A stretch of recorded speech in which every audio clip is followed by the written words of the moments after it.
Not all hard water is created equal. Why does Dayton have hard water while some cities don't? Yeah. So the hardness of your water, it comes from what your water source is, right? So Dayton happens to sit on top of an aquifer that has lots of limestone in it. And so basically the our water when it's underground is kind of getting saturated with all of those minerals. And when we pull it up, it still has the minerals in it. They're, suspended in the water. And other cities, their water source is not a aquifer that's full of limestone. It could be a river, or maybe their aquifer just isn't a lot of limestone. It's some different kind of stone, so it doesn't have the same number of minerals. Actually, if you look at they have maps that you can look at for the whole of the US. I'm sure they have it for other Yeah. parts of the world too. But for all of the US, they have a map that shows you like what your water hardness is in that geography. And Dayton in our surrounding area is one of the hardest in the nation. Really? There's a few other places, but Dayton is one of the hardest. Is there like a scale of water hardness? Like hmm this is okay. This is absolutely terrible. Like Yeah. what is that So scale? the thing that they're measuring, they call it grains per gallon. There's also like a more scientific unit. I don't remember exactly what it is. Probably like micrograms per microliter or something like that. But the one that we typically use is grains per gallon, and that scale starts at 0. Soft water goes up to like 1, 2 grains per gallon. That's about it. And then they Okay. consider it to be like moderately hard around like 5 or 6. It's officially hard by like 8. And Okay. a lot of the water around here, when we test, it's 20 plus. We had one actually, we're talking to a customer right now. We're planning to replace their water softener. Their current one is not functioning. And they asked us, what do I need a new water softener, right? Because their present one has been non-functioning for some amount of time. And Yeah. I was talking to the technician that went to their house, and their water tested at 27 grains. So it And is, this is when it comes to this, are we just testing for like limestone? Because you were saying that limestone is what it's sitting in, or are there yeah, other minerals that we're testing for? it's about, it's definitely a couple of minerals. I think it's like 2 to 3 different minerals. Calcium, Hmm. magnesium. Those are the two primary ones. Those are what you have in your water that makes it hard. Okay. There's also something called total dissolved solids that's related to, but it is different than hardness. So total dissolved solids is more of a physical measurement. It's going to kind of look and see, because you use this little meter, like you stick the meter in and it senses all of the little hard particles in there. And the Okay. total dissolved solids is going to give you like a number like 200 or something. It's a it measures hardness plus everything else that's suspended in your water. And you can reduce the Okay. total dissolved solids with a sediment filter. But for hardness, the molecules are so small that the sediment filter isn't really going to get very much out. The atoms, the calcium and the magnesium, they're going to pass through that sediment filter. So what you have to do instead is you use a water softener, and it does that ion exchange. That's the only way to actually reduce hardness. So hardness and total dissolved solids are related, but they are not the same, Yeah. and you treat them differently. Well, a lot of homeowners actually think that a water softener is a luxury, right? hmm This isn't something I need. This is something that just makes things a little bit better. At what point does it go from being a luxury to just like a smart investment in your home?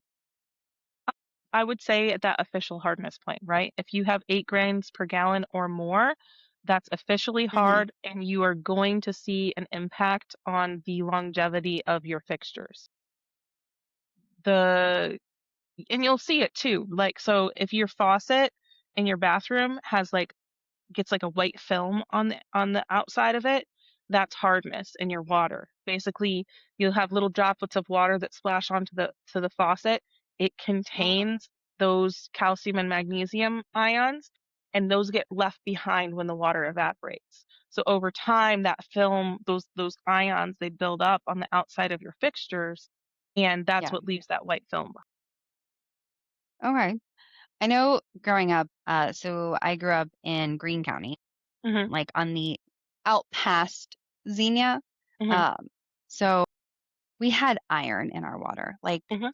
Like I'm pretty certain my blood iron was always good because of how much iron I drank as a child. Yeah.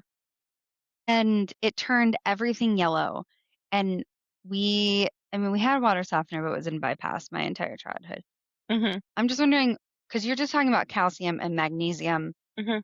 and I don't remember what limestone is made out of, but I'm assuming you know.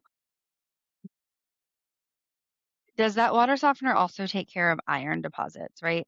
Like you've got some really bad iron, or are there other minerals outside of those that we're going to be taking care of with a water softener?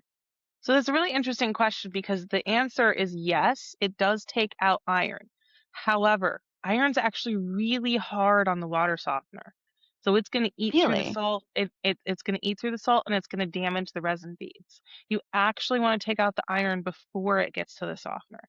So if you have high iron, you're going to want to get an iron filter put in. Okay. And what that does is it's actually going to aerate the water and cause that iron to react with oxygen and turn it Hmm. into a form that can then be filtered out of the water. And you want that to happen before it hits the softener so that the softener can do its job of actually taking out the calcium and magnesium.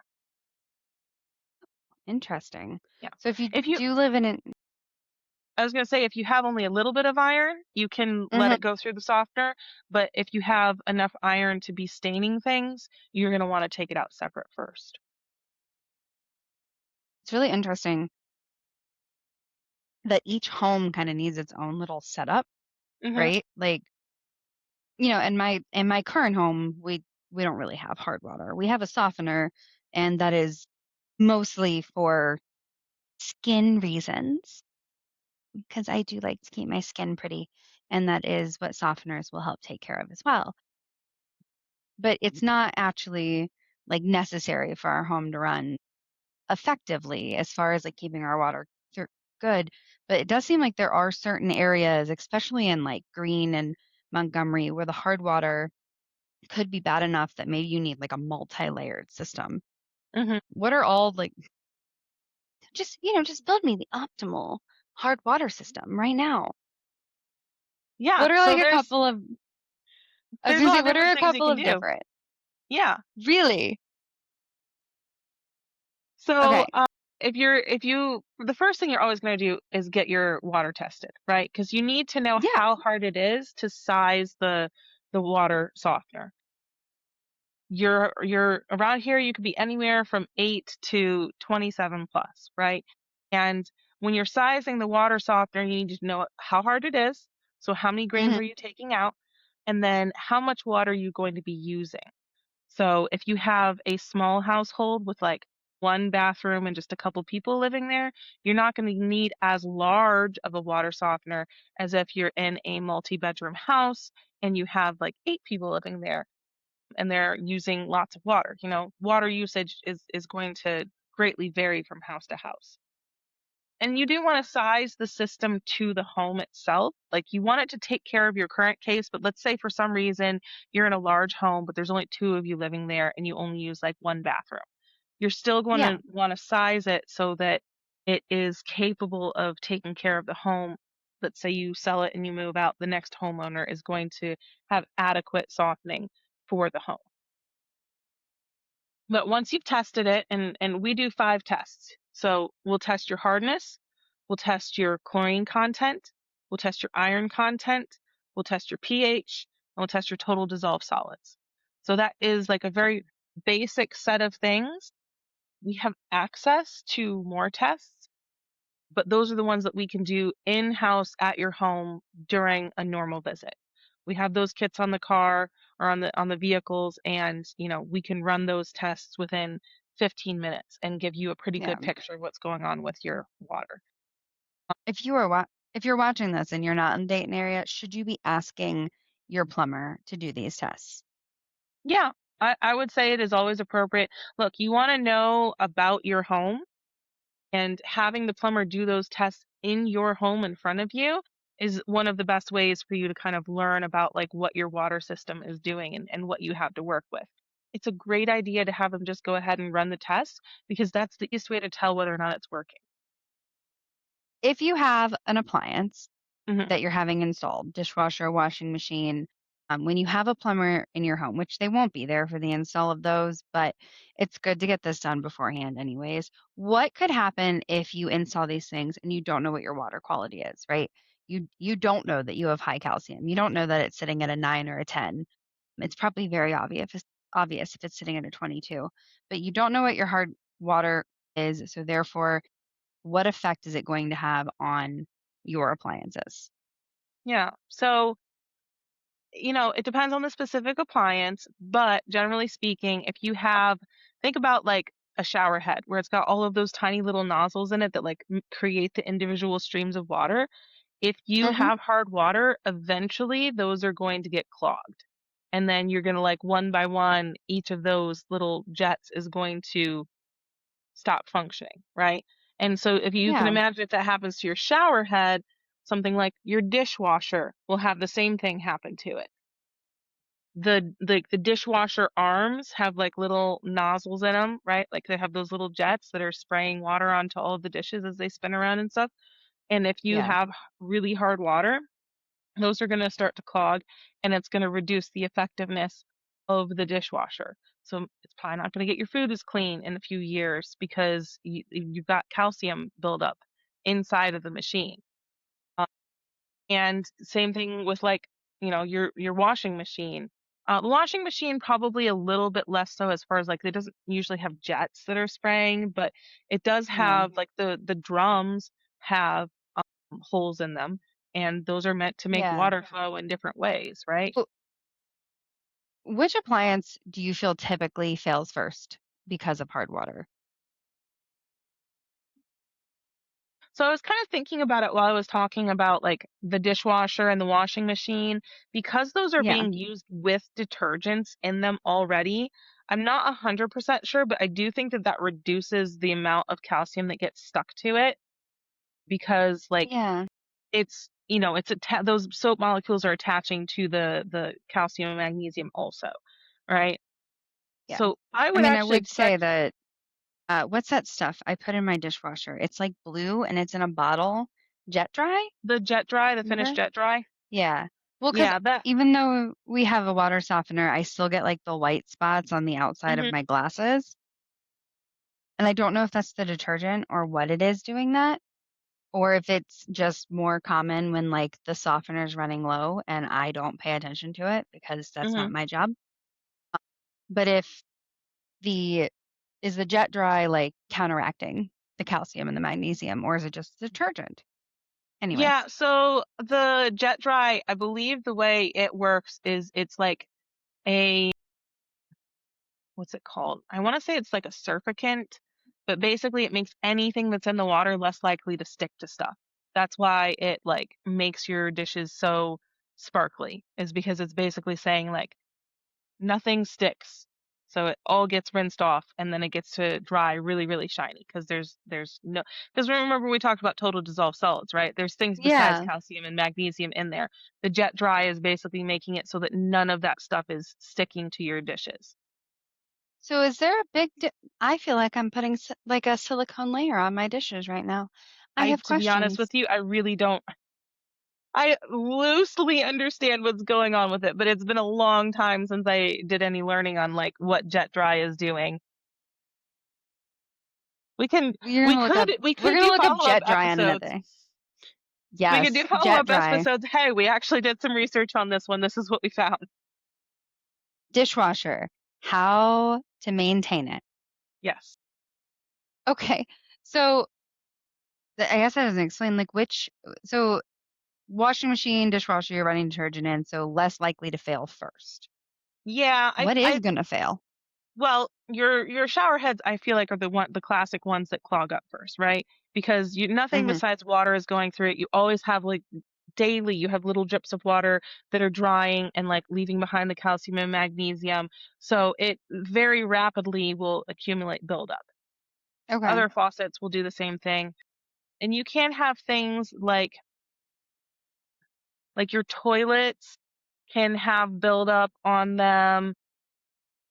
Just basically anywhere that water has like a surface that can be drying, you're going to end up with Hmm. the calcium and magnesium kind of crusting at that surface point.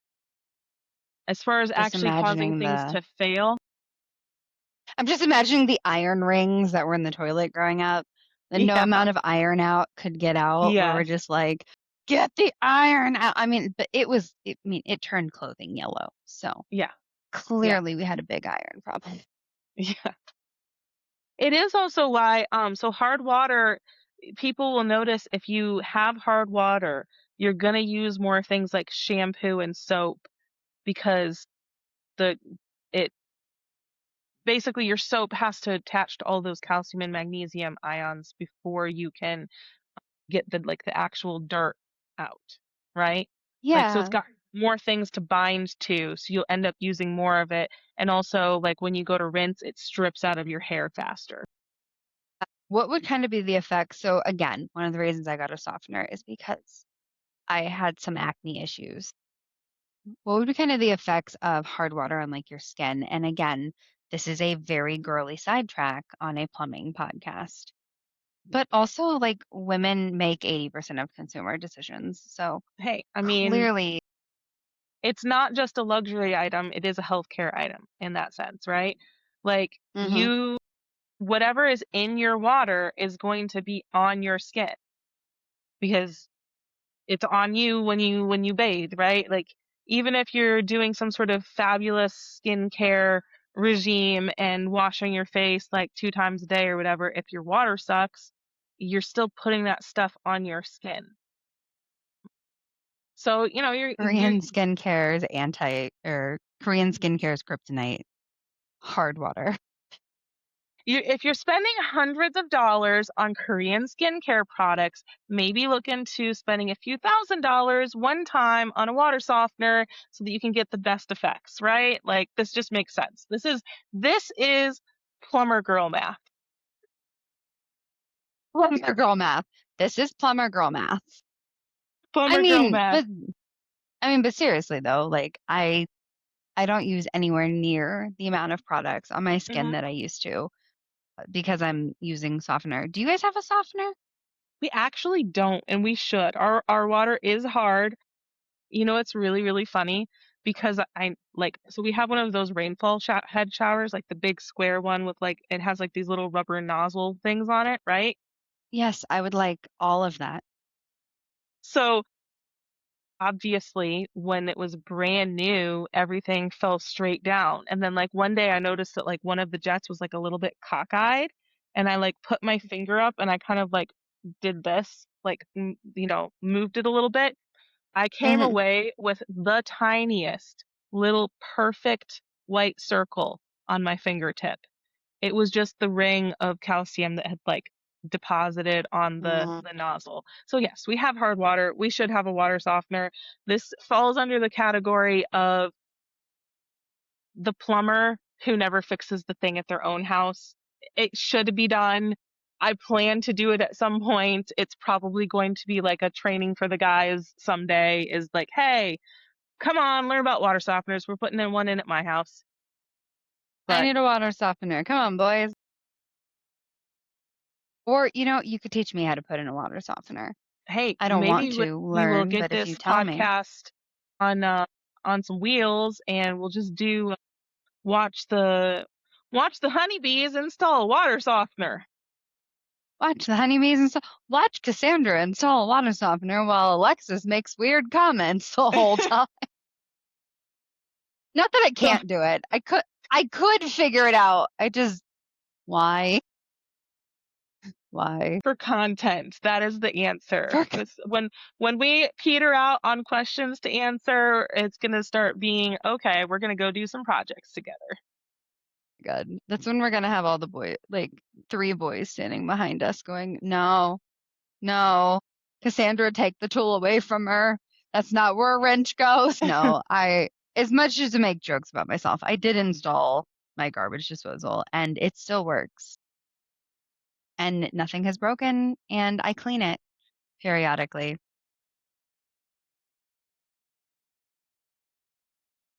Here is a fun question.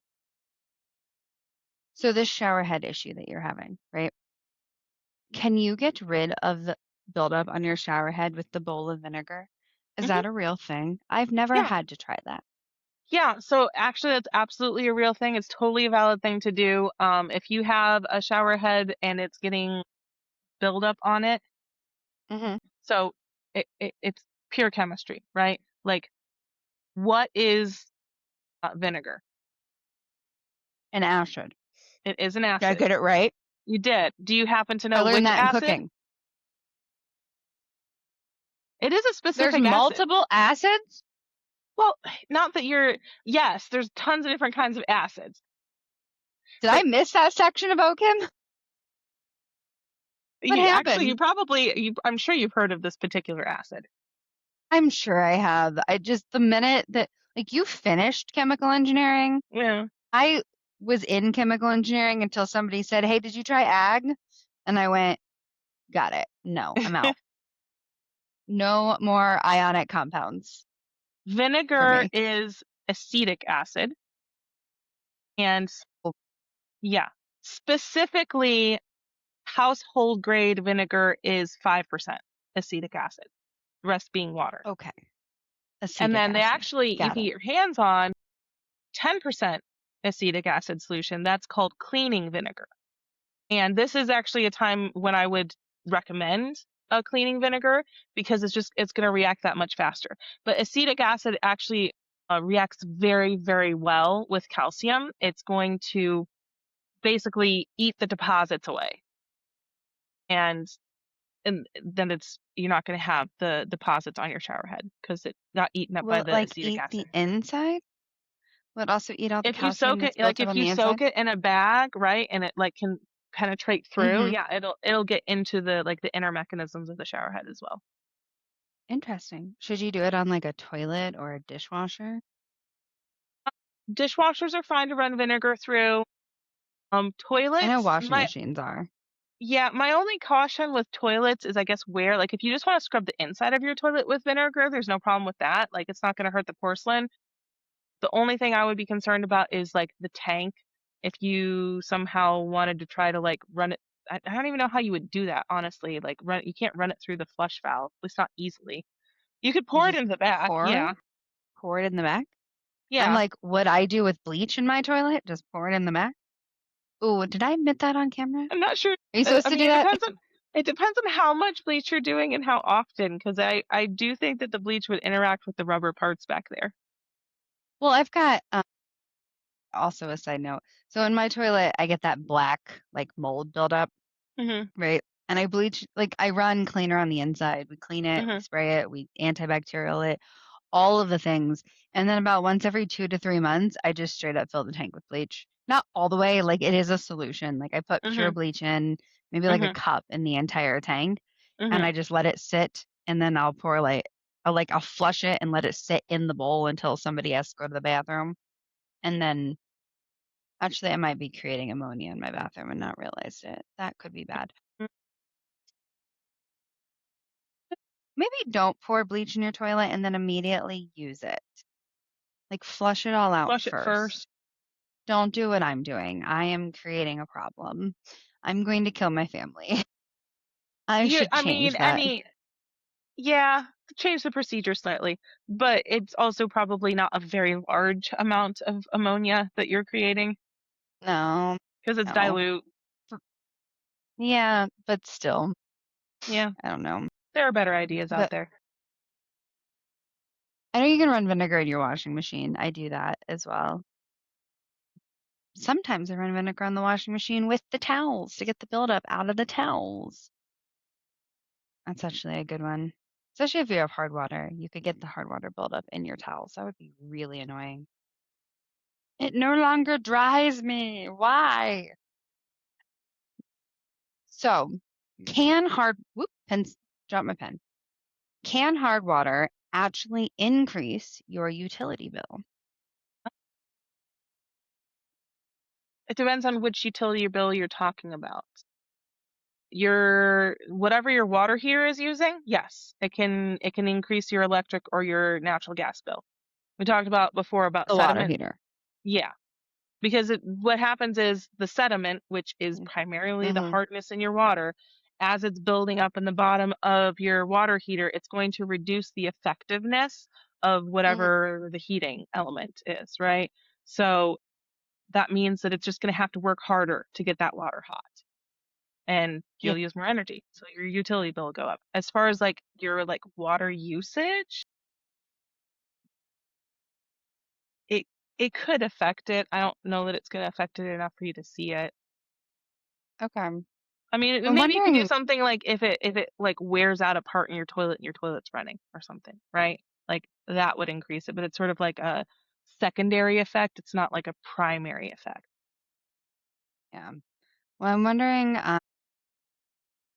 I'm wondering honestly if it would have like a bigger issue with like you're running water through like pipes that have the buildup on the inside, right? Hmm. Like the pipes have the buildup on the inside and you have the water running through. And so it's creating a higher pressure or it's like not coming out as in high of a flow. I was wondering like if you're running water through like you have hot water, right? You're running hot water through these pipes that have calcium buildup on the inside. Is that calcium like stealing the heat and you've got lower hot water coming? Like, is this why people crank their water heaters to 140? Because by the time it gets to the shower, the water has dropped, the temp has Yes dropped? Or and is that no.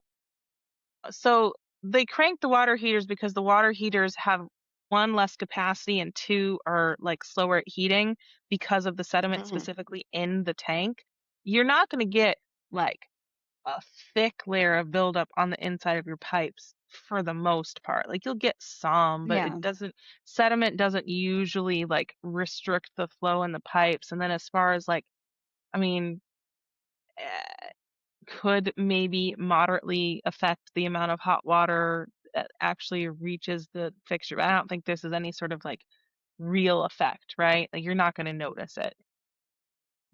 Now, interesting what you were saying about like reducing the overall pressure in the system. Like yeah. if you if you have restrictions in your supply lines that are causing Yes. like the water to be harder to force through, it's actually going to cause a lower total volume of water to go through.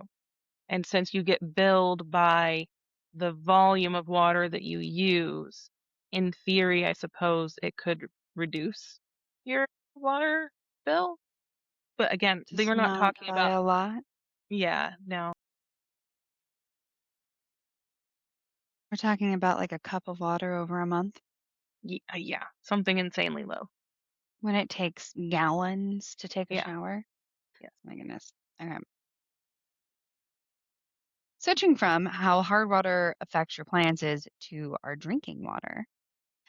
What is the biggest effect that hard water is having with what you're drinking? Hmm. Probably the thing that most people are going to notice is taste. Some people actually like the taste of hard water, because the minerals that are in there, you can taste it. So like they'll drink Hmm. softened water and they're like, "Oh, I don't like the taste of that." It's not a huge difference in taste. And if you Okay. really, really like it, there's actually, so one of the products that we have is a reverse osmosis system. So like you have your water softener to take out hardness, and you have your Yeah. sediment filter to like take out most of the total dissolved solids. But if you want really pure water for drinking purposes, you have to put in a reverse osmosis system, and that's going to put it through Okay. a series of filter cartridges, and you're going to end up with not quite like we were talking earlier about the lab grade water. You're not going to quite get Yeah. there, but you're going to get really close. So some people don't like the way reverse osmosis water tastes because it has stripped out all of those minerals. And one of the products that we have, they include what they call, I don't remember exactly what the terminology they use for it, but it's basically like a taste filter. It adds back in just a little bit of the minerals after you went through the reverse osmosis system so that you get better tasting water. Like electrolyte powder to your water, the very Yeah, end. Not really. kind of. That's very different. Yeah. And interestingly, there is a company, I think they still exist, that was selling packets of minerals to add to your water. Like if you get, let's say you get a bottle of distilled water from the store, right? Hmm. That water is very, very pure and was lacking specific minerals that actually made, like when you brewed coffee with it, it tasted worse. So they had these packets that you add to the distilled water so that you have the right ratio of minerals to brew better coffee. That actually makes complete sense because I actually make my own electrolyte powder and then I just buy like if I want flavoring, I just like buy the little squeezy pack things. Hmm. But when you're making your own electrolyte powder, you put in like calcium citrate and potassium mono. Fun fact, the potassium is actually just cream of tartar. I think that that is hilarious. Well, I And mean, then, the like it's like sodium bicarbonate. That's just baking powder yeah, which again, or as baking somebody soda. I always who get the two lives in, confused. it doesn't, It's I essentially the actually same think thing. baking powder is the same thing. It just has cornstarch in it. Is it cornstarch? I thought it had like salt or something to activate it. I don't know. It has something in it that like keeps it from sticking as much or doesn't make Mm, it. No, so baking soda has the salt in it because it makes it super mm, salty. okay. I know that. I made pancakes with the wrong thing once. Not the best pancakes in the world. But yes, when you make your own electrolyte powder, you have to put like, the magnesium compound and the whatever compound in it, and then you dump it in and it gives it that salty flavor. But it Hmm. would make sense that you would just like add your calcium back in because calcium is one of the things in electrolyte powder Yeah. or Yeah, it's actually like creatine. having calcium and magnesium in your drinking water is really, it's not a bad thing. Like you do Yeah. need those minerals, but it does wreak havoc on your plumbing system. It's bad for your plumbing system, and you you can get it from other sources. You don't have to get it from your drinking water. You can get it in better forms than other sources. Yeah. I mean, that makes complete sense.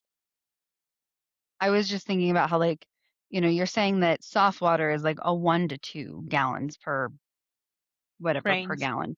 Grains per gallon. Yeah, GPG.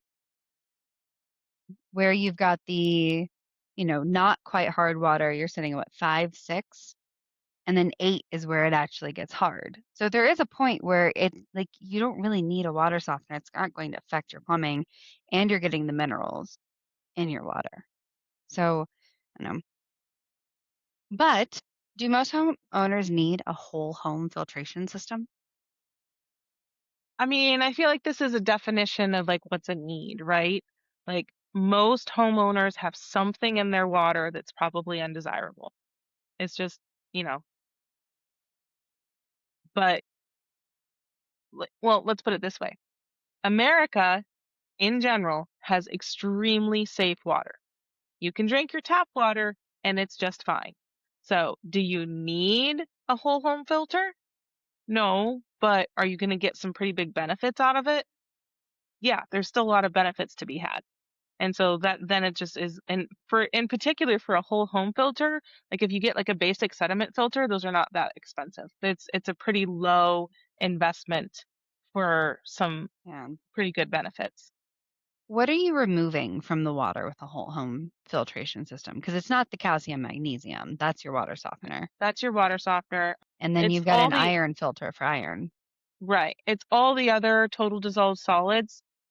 That's for your basic sediment filter. There are different kinds of filters, right? So you can get a whole home filter of different types to do Mhm. different things. Now, like if you get something like a Halo 5 system, that's doing multiple stage filtration and it's got specialized media. to be able to take out a whole host of things, right? So if you get like an activated carbon system, Hmm. then you're going to be taking out chlorine, PFOAs, like all of the kind of like junk that's in the water that doesn't get filtered out otherwise. That's what your activated carbon system is going to be for. And something like a Halo 5 system is going to take that out. So there's, microplastics, there's systems to take out microplastics, PFOAs, chlorine. I think they even do ones for like the fluoride and the fluorine and like all of it, right? You can take everything out of your water. There's a microplastic removal system. Hmm. Okay. Yeah. What system do you buy to remove microplastics from your water? I And how don't do know I the get one? specific brand. I want to say Halo probably that's one of their ones that they target. I don't know for sure though. Hmm. I'd have to actually do a little bit of research. But yes, there are filtration systems out there that specifically are targeting microplastics. And you can get, there's products kind of along the whole range, right? As far as now, I would when if I was researching into a system on something like this, I would definitely look for like third party verified tested results. You want to make sure Hmm. that they're not just making claims like, oh, this should take care of it. And you don't really know, right? Have you have you seen in the plumbing world that microplastics have had a big effect on appliances or pipes or anything else? Have you seen that? I don't know that I have specifically seen anything about microplastics, but there are some different things that have been affecting various like water heater components. Really? Yeah, so like as municipalities change their water treatment procedures, Okay. they're basically putting like different kinds of chemicals into the water supply. And like these are like typically it's trace amounts, right? It's not anything that is concerning. Usually, they're pretty sure they're safe at the amounts that they're putting in for like a health perspective. Like chlorine? But yes, and chlorine is one of them. The more chlorine we have in them, basically what happens is any kind of like rubber components can Hmm. become brittle depending on which chemicals are in your water. And basically, you can have higher failure rates of certain kinds of components in different types of water heaters just because of like they changed water treatment. It also can affect things like the corrosion rate of different metals. So, there's a like a basically an expected lifespan of whatever piece of metal that's in contact with the water. And when the treatment facilities change their protocols, it um, Hmm. it changes the way that behaves. I think we recently had something like this happen in Beaver Creek, right? Maybe it wasn't They recently. Maybe it was last year. Yeah, so Beaver Creek, I don't think we have seen anything that has affected like the longevity of any appliances, but talking about a change in treatment, yes, Beaver Creek has changed their water treatment facility. They introduced want to say it was like a reverse osmosis type system to help knock down the hardness and some other things. It may have been on a different mechanism. I don't remember. I just know that they have been saying for a long time that they were going to soften their water for the city. And this is something that people get wrong all the time. People think that when a municipality says they're going to soften the water, it means that that municipality now has soft water. Mm, That is not necessarily the case because one, they may not be softening it all the way down to zero. They yeah. probably aren't, in fact, and they're probably treating a portion of the water and then adding it back in to make the overall result like better, but it's probably still hard. I know, like for instance, some of them will say, "Oh, we're targeting a hardness result of like 8." Well, we talked earlier, that's still hard water. Yeah. I mean, better than 22. Absolutely better than 22. And it can be cost saving for a homeowner, right? You still have a water softener, but you're going to be using less salt because you don't need as much to get the Yeah. the hardness all the way down to zero. So it's beneficial. You're still going to want to test your water. You're still going to want to have a water softener most likely or whatever other like filtration systems to take care of the things that you have or you care about. The other thing to remember is they're not replacing all of their pipes, right? So if there's sediment in the pipes, just because they're treating the water doesn't mean that it's not going to pick the sediment back up that's in the pipes. So the facility may be testing at 8. Your home may still be testing at like 15. Well, if I remember correctly, what happened when Beaver Creek was doing this switchover is they actually turned off their previous system for a couple of months Mm-hmm. and it flooded Beaver Creek with, or it's either Beaver Creek or Beaver Creek Township. Let's just go with Beaver Creek.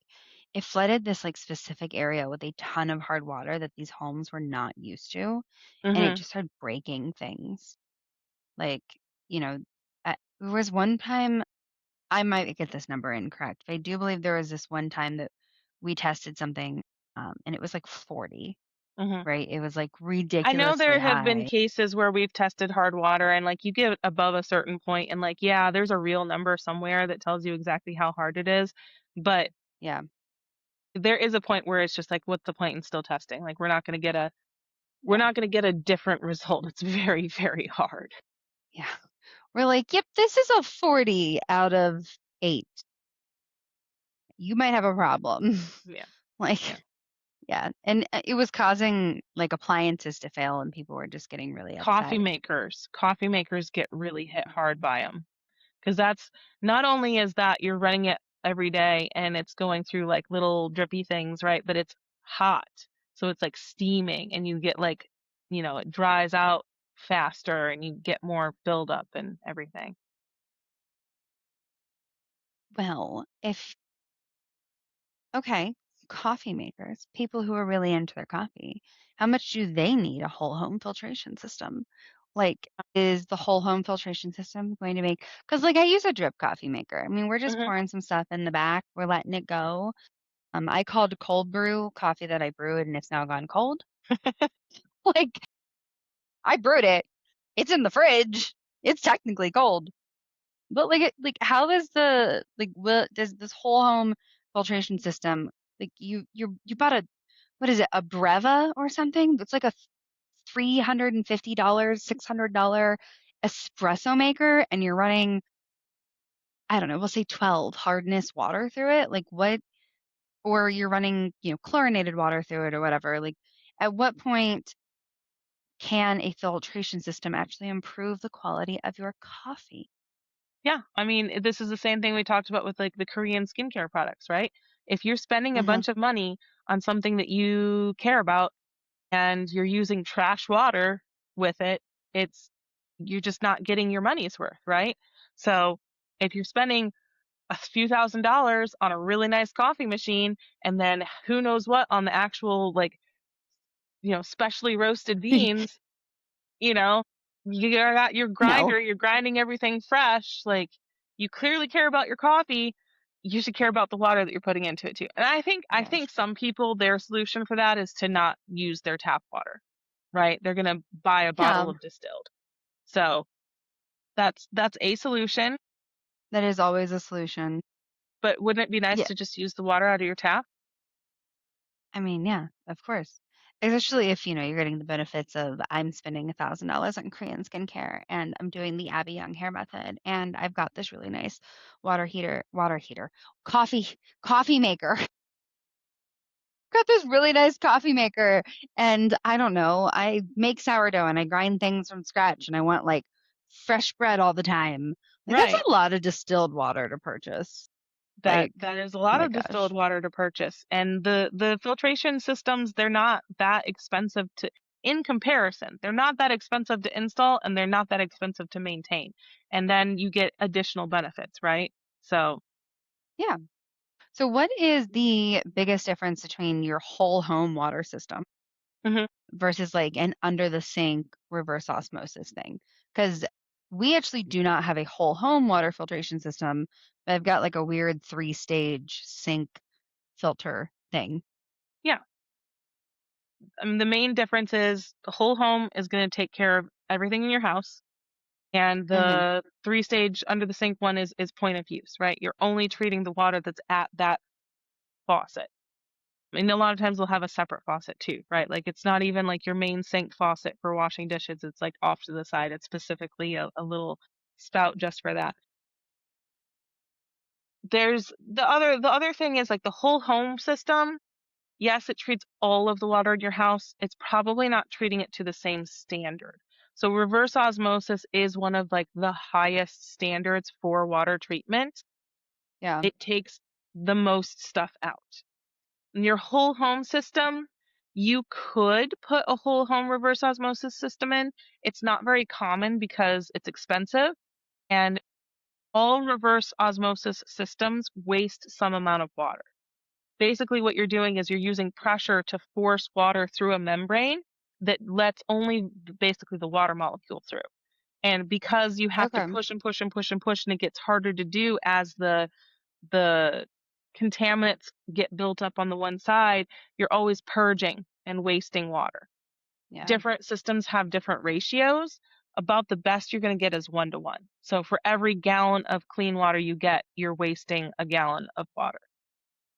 So that's why you don't usually do it for all the water in your house. You'd be wasting a lot of water. Some people That's a do. lot of water. It's a lot of water. Some of them are as That's a bad lot as of water. 4 to 1. So like you get 1 gallon of good water and you waste 4.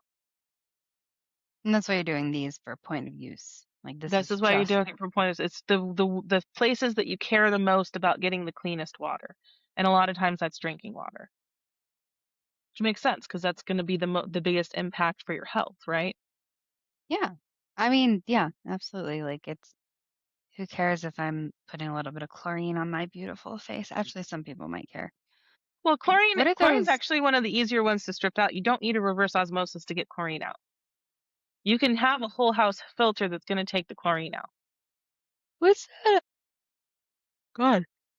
There's a okay, look, this is a crunchy thing. There's like a really fancy like 14-step water filtration system Mhm. that a lot of crunchy, like Is this extreme the crunchy Berkey? moms. Yes. It's a Berkey. What like Berkey? What in the world are we doing? What is this thing? It is a gravity filtration system that runs it through multiple filters and is taking out various components. Can you It's actually just hook it a up to your popular water one. system? That one, I do not believe it has one that you hook it into your water system. As far as I know, the only thing that Berkey does is a standalone unit that you fill like a reservoir at the top. You Mm-hmm. let it gravity feed through. It's like a bigger size like Brita filter situation. You know, the ones in the pictures in the fridge that you have the compartment up top that you fill with Yeah, water. It sits in the I used fridge, to have and then one. you have like the filtered water. It's that same idea, except it's this big countertop unit. You put and it'll probably do like 2 or 3 gallons, right? But it's not. It's so anything that you hook up into your house has to. You don't want an air gap in it because then you like don't have pressure. You have to have like the water pressure that comes from the city is what actually causes all of your fixtures and things to function. So if you had a gravity fed filtration system, you're not going to have any Hmm. pressure to carry that filtered water without a pump. You could put a pump on it, but I don't know why you would. Most of the filter systems for whole house is just meant to be you push it through. There's no air, just the water pressure is pushing it through. Does for most people is a normal filter just fine? You don't need. Do you need a Berkey? Do you need a Berkey system? You don't need one. If you want one, you can do it. But like the things that the Berkey is filtering out, you can do that with a reverse osmosis or some other kind of filter system. Does the Berkey take out microplastics? So that is one difference. I don't know whether or not it's specific. I'm sure that they mention it because the thing is the Berkey itself is stainless steel, right? So it's not Oh, reintroducing any kind of microplastics. A lot of times the filter housings and stuff they are made out of plastic. You can get stainless steel ones. They tend to be more expensive, but you can absolutely get things that are not made out of plastic to then filter your water and not reintroduce microplastics to it. if you could recommend just one water upgrade for One the water average upgrade. Dane No, homeowner, I would what would it recommend be that and you why? get fancy ceiling. No, We recommend a Berkey. No. That's No, terrible. a water softener, right? Around here, the main thing, if you don't have a water softener, get one because it's going to protect your plumbing fixtures. It's going to reduce your soap usage. It's going to give you better hair and skin, and your clothes are going to feel softer. And just like there's so many benefits. And look, everywhere in Dayton has hard water. Everywhere around Dayton has hard water. You just have hard water, get a water softener. Okay. Well, before we leave, I have to do this. Why did the hard water break up with the shower head? I feel like the answer is going to have the word soft in it, but I don't know. Listen, it says because you're too clingy. Too clingy. So shouldn't that be the shower head breaking up with the hard water? Well, it's the internet. I don't know what you want me to tell you. I don't know these off the top of my head. It, another one is hard water is proof that your water can have a rock solid personality. Rock solid personality. I like that. A rock solid. That should be the name of this podcast. Rock A rock solid solid personality. personality. This is the episode. Rock solid personality. How Dayton's hard water affects your home. Oh my goodness. Well, if you have any questions about water softeners, please leave them in the comments. And of course, if you would like to follow along with more plumbing tips from a unique perspective, like, comment, subscribe, push all the buttons, do all the things, and help us know what you want to see next if you've made it this far. Other than that, I guess we will see you next time. Stay sweet.